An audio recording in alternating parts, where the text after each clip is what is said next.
Hey,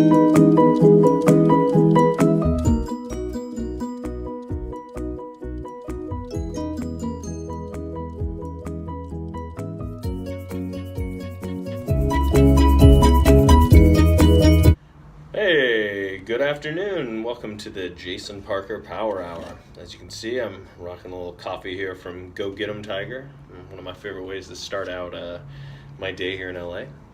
Um, First off, I have a story. This is one of my favorite stories of all time. One of my favorite stories of something that didn't actually happen to me, even though I did know all the people involved. So my friend Vicky, he was living down here not too far from where I'm at now on Melrose. He was living at this house with quite a few people. I feel like this is pretty commonplace in Los Angeles. You get a dozen people and they all live in a house. Everybody's paying a little cheap rent.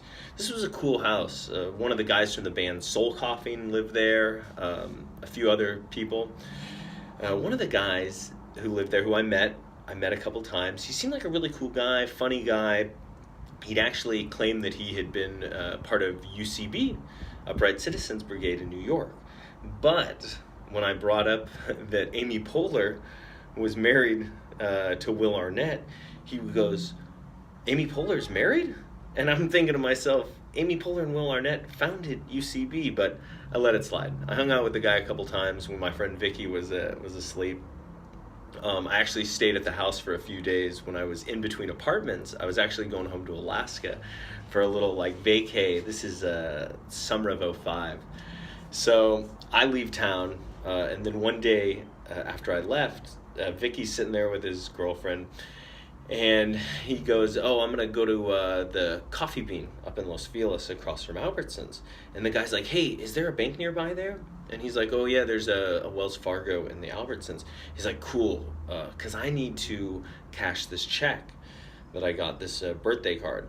So the three of them drive up there. They go to the Coffee Bean. They get some coffee. They go into the Albertsons. And the Albertsons is literally right inside of, the Wells Fargo is right inside the Albertsons, right there. Literally you checkout line and then there's the Wells Fargo. So the guy gets in line at the Wells Fargo. He gets up to the window. And Vicky and his girlfriend are sitting there just kind of hanging out, drinking their, frappuccinos. This guy's got a big black cup of coffee. And he pulls out this check. And he's like, hey, I want to cash this check. And they're like, okay, sounds good. Can we, do you have a bank account here? And he's like, no, I don't have a bank account with Wells Fargo. They're like, okay, no worries. Do you have an ID? He's like, no, I don't have any ID. And they're like, well, you need to have an ID to cash a check. And he's like, no, look, see, here's this birthday card. It's from my mom. It says, happy birthday, Joseph.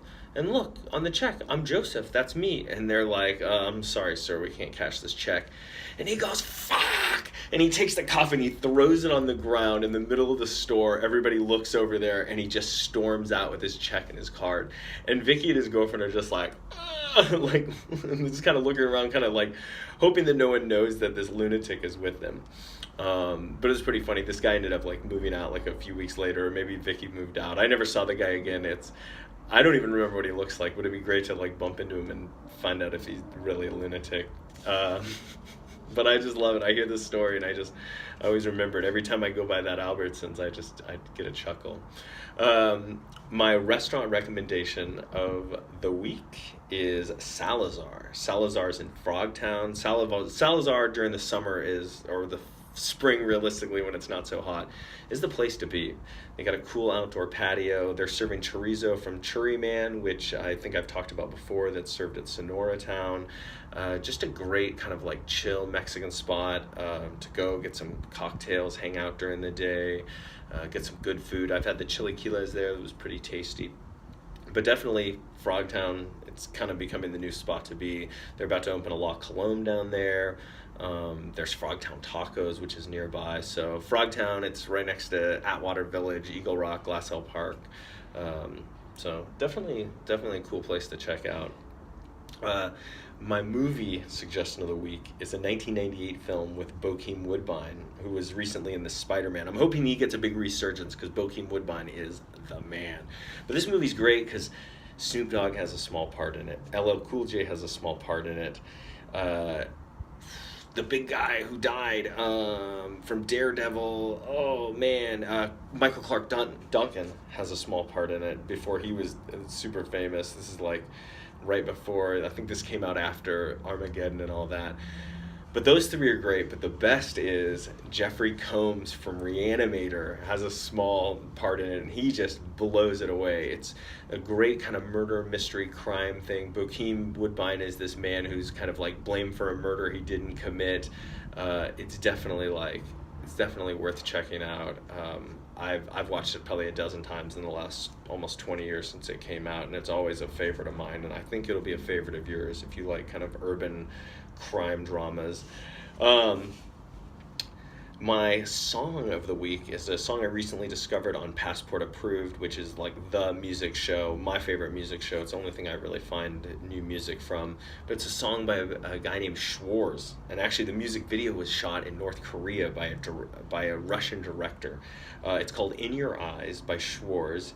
It's kind of melodic, but it ends with this kind of like super deep house kind of drop. It's just a great song. It definitely, to me, it feels like it could be the next big song. Like, I feel like even though it came out recently in the last month or so, I feel like in like 6 months, somebody will do like an amazing remix of it, and it'll be like the song of the summer, and everybody will be bumping it at all the pool parties in Vegas and wherever else. So Schwarz, you have to check it out. It'll be your jam for sure, just like it's my jam.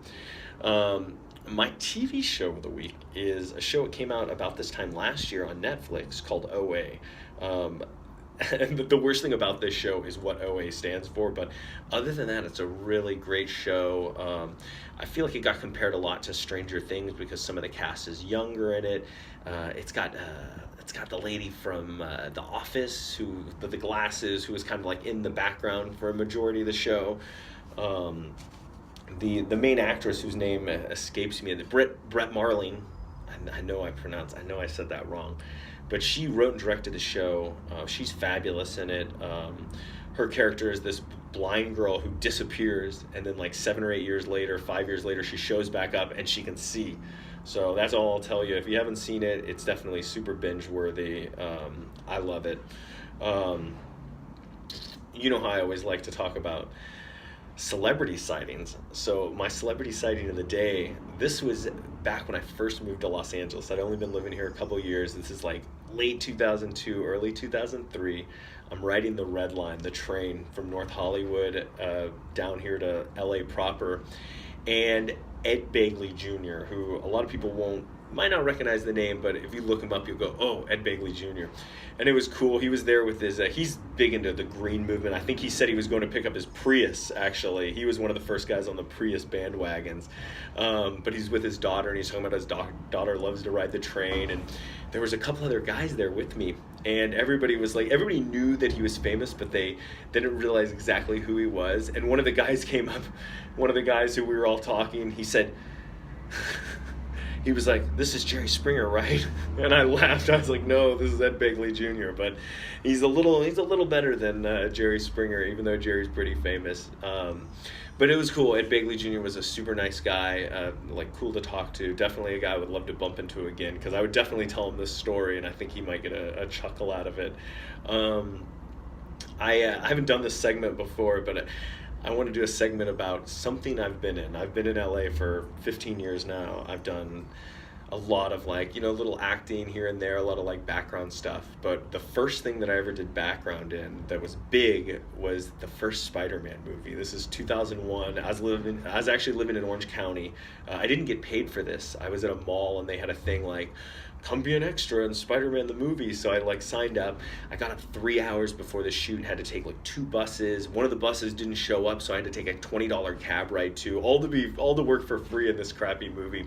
I ended up in Downey it was the old Boeing factory that had closed down a year or two before, and they built these cool New York sets. There weren't any celebrities there. I don't even think Sam Raimi was there. It was all second unit stuff, but it was supposed to be the big concert, the Macy Gray concert. So part of my scenes, I'm sitting in the audience, supposed to be watching Macy Gray.